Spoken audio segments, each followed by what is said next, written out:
Hi, I just thought I'd share some experiences that I get when I'm out and about with my assistance dog Zorro. So, like today, I was out with him and this woman came up to me and told me that I was abusing my dog because I was having him as an assistance dog to help me with my everyday life and not taking into account the fact that he's a dog and he shouldn't be doing all this work. Bearing in mind that I always equal it out with Zorro, like he loves going anywhere with me, whether it's working or not.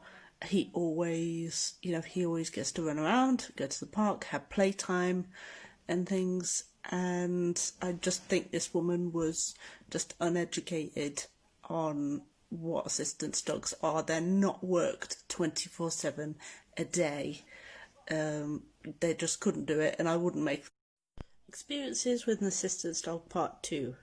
So a few weeks ago I went to the supermarket and got told blatantly I wasn't allowed my dog in the supermarket. Bearing in mind, as I say, he's an assistance dog, he's clearly marked as an assistance dog.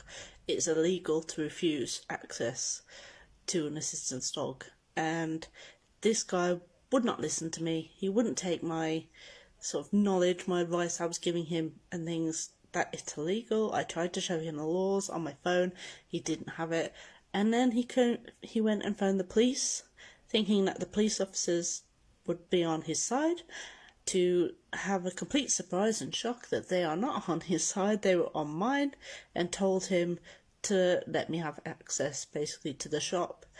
And he eventually caved in, and he did, and he followed me all the way around the shop until I left. So, great. An assistance dog part 3. Now, a few days ago I was in a queue and this guy had got a daughter, a little girl, and she decided to run up to my dog and try to pet him and stroke him, and I told her, could you please, in polite terms, could you please not touch him, he's working. And she didn't listen, completely ignored me, so I turned to who I presume was her father, and I said, could you please tell your child not to touch my dog whilst he's working? And his response was, well, he's not doing anything right now. He's just standing there. Which, if anybody knows about assistance dogs, that's not true. You don't touch them no matter what you think they're doing, because they could be giving me, my assistance dog could be giving me a signal just by sitting there. So, please, please, please don't touch people's assistants.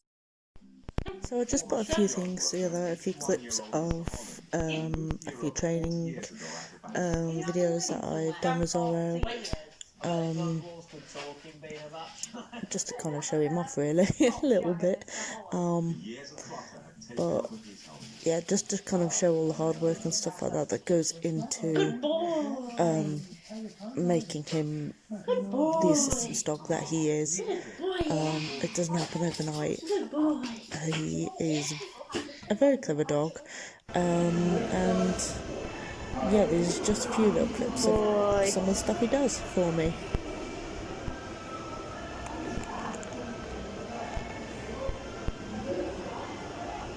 Come.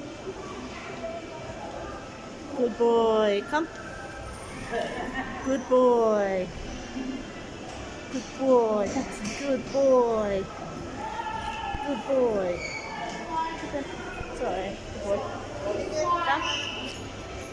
Sit. Down. Down. Good boy. That's a good boy. Basically what happened here is Zorro alerted me. He just does this by jumping up, and he alerted me because I started to get a bit faint, and so I had to sit down on the floor, and he does pressure therapy and things to sort of bring me back around to myself really, and he will stay like this until I tell him okay, it's fine, and then we get up basically and we just carry on. We carried on with our day really after that. Yeah, it's funny little episodes and stuff like that happen. It's mainly, for me, it's mainly just caused by doing too much or just being too warm. If the environment around me is quite warm, and things, it makes me feel a bit dizzy, a bit faint, and that is why it's really important for me to have Zorro, my assistant's dog, with me, because he will pick up on it before I get to the point where I feel so faint that I end up passing out, and he can tell me that before I even really sort of clock onto it myself and things. So that's why it is really important for me again to have him with me all the time. Good boy.